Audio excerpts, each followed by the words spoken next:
नमस्कार, capital TV Uttar Pradesh देख रहे हैं आप। आपके साथ मैं हूं बबीता। उत्तर प्रदेश के विधानसभा चुनाव में बीजेपी ने मुस्लिम वोट हासिल करने के लिए एक खास रणनीति तैयार की है।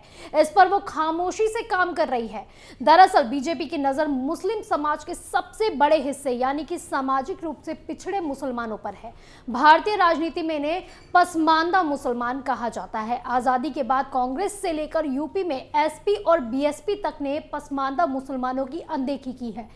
लिहाजा इस बार बीजेपी पसमानदा कार्ड खेलकर मुस्लिम वोटों में सेंध लगाने की कोशिश कर रही है। आखिर क्या है यह रणनीति, देखिए हमारी ये रिपोर्ट।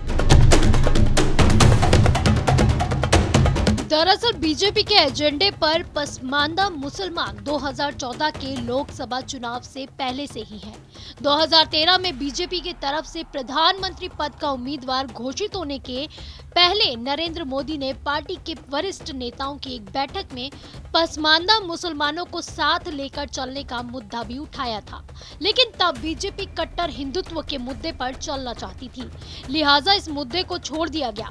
2017 में यूपी के विधानसभा चुनाव में भी यही हालात थे। इस मुद्दे को बीजेपी ने नहीं उठाया, लेकिन 7 साल केंद्र में और 5 साल यूपी में सरकार चलाने के बाद अब बीजेपी को लगता है कि पसमानदा मुसलमानों से सहानुभूति दिखाकर मुस्लिम समाज के इस बड़े हिस्से को पार्टी के साथ जोड़ा जा सकता है। लिहाजा यूपी विधानसभा चुनाव में पसमानदा कार्ड के जरिए मुस्लिम समाज में घुसपैठ करने की रणनीति बनाई गई है। आइए आपको बताते हैं कि ये पसमानदा मुसलमान आखिर है कौन। पसमानदा फारसी का एक शब्द है।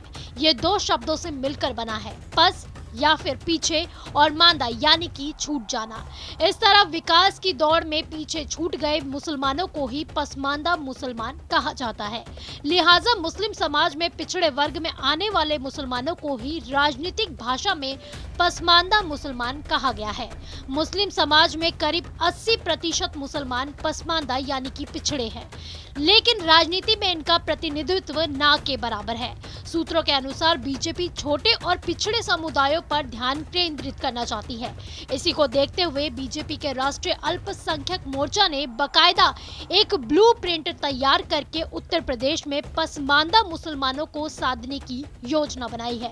इसी ब्लूप्रिंट पर उत्तर प्रदेश बीजेपी के चुनावी रणनीतिकार काम कर रहे हैं। 9 अक्टूबर को लखनऊ में बीजेपी के प्रदेश संगठन के प्रभारी सुनील बंसल के नेतृत्व में हुई अहम बैठक में पसमानदा मुसलमानों को साधने की रणनीति को अंजाम तक पहुंचाने के लिए 6 नेताओं की कमेटी बनाई गई थी। इसमें योगी सरकार के मंत्री मोहसिन रजा भी शामिल है। इस रणनीति के तहत करीब 40,000 बूथों पर तैनात किए जाने वाले अल्पसंख्यक मोर्चा के ज्यादातर कार्यकर्ता पसमानदा यानी कि पिछड़े वर्गों से होंगे। पार्टी का मानना है कि इस कदम से यूपी विधानसभा चुनाव में उसे फायदा मिलेगा। वहीं बीजेपी ने हुनर हाट के जरिए भी पसमानदा मुसलमानों में अपनी पैठ बनाई है। गौरतलब है कि मुस्लिम समाज के पिछड़े वर्गों का नाता दस्तकारी और दूसरी तरह की हुनरमंदी में रहा है और हुनर हाट से इन कारीगरों को अच्छा खासा फायदा हुआ है। हुनर हाट में हिस्सा लेने वाले कारीगरों को सरकार से 1500 रुपए का दैनिक भत्ता, ट्रेन का किराया, उनका मार्गदर्शन करने के लिए एक साथी का और उनके उत्पादों को लाने के लिए परिवहन का खर्च भी मिलता है। कारीगरों को अपनी बिक्री की पूरी आय भी रखनी होती है। कारीगरों को इस तरह आर्थिक रूप से मजबूत करने की कवायद से वो बीजेपी की तरफ आकर्षित हो सकते हैं। यानी कि हुनर हाट के जरिए भी बीजेपी ने चुपके से यूपी विधानसभा चुनाव में पसमानदा कार्ड खेल लिया है। इससे उसकी चुनावी संभावनाओं पर कितना असर पड़ेगा, इस बारे में अभी कुछ पक्के तौर पर नहीं कहा जा सकता है।